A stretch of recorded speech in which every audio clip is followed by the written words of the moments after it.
Meie ümber liigub väga palju vandenõuteooriaid ja liigub ka väga palju fakte. See, kas tegemist on vandenõuteooriate või faktidega, see sõltub sellest, kes vaatab ja kes ütleb. Fakt on kindlasti see, et rohkem eestimaalasi liigub Põhjamaadesse, Rootsi, Soome, Norrasse, Taani ja nad liiguvad rohkem lennukitega. Rail Balticu peamiseks argumendiks tundub olevat, et meil on väga palju inimesi siin Eestis, Lätis, Leedus, keda vedada Euroopasse, kuigi kahjuks Rail Balticu mõttes lõpeb Euroopa Poola piiriga. Vähemalt seda kinnitavad meile ametlikud faktid.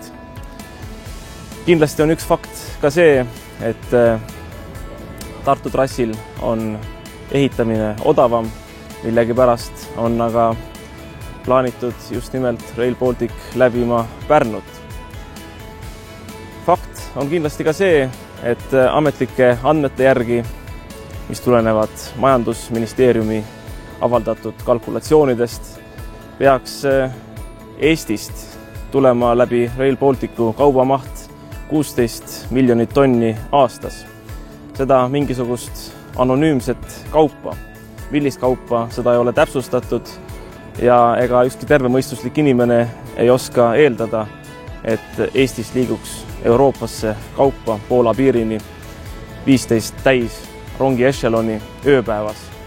See oleks kuidagi imelik, kuidagi absurdne.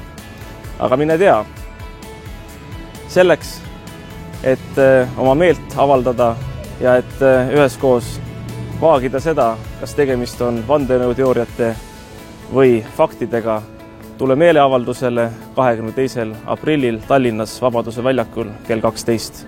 Kohtumiseni!